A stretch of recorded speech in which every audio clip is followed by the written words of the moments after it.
मला राज्याचे लोकप्रिय मुख्यमंत्री मान्य देवेंद्रजी फडणवीस साहेब त्यांचे आभार मानायचे आहेत. आपल्या राज्याचे दोन्ही उपमुख्यमंत्री मान्य एकनाथराव शिंदे साहेब आणि मान्य अजितदादा पवार साहेब त्यांचे या ठिकाणी आभार मानायचे आहेत. आणि या मंत्रिमंडळातील माझ्या उपसमितीमध्ये असणारे आमचे सर्व सहकारी,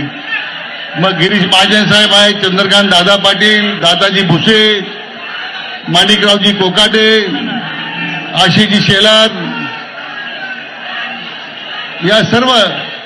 आणि माझ्या या उपसमितीमध्ये कार्यरत असणारे आमचे सगळे अधिकारी, सामाजिक न्याय विभागाचे सचिव, विधिवाय न्याय विभागाचे सचिव, गृह खात्याचे सचिव,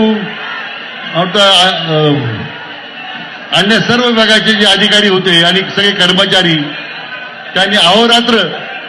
हे घडून आणण्यासाठी जे काही प्रयत्न केलेत, ते सगळ्या माझ्या अधिकारी आणि कर्मचारी बांधवांचा सुद्धा मी या निमित्तानं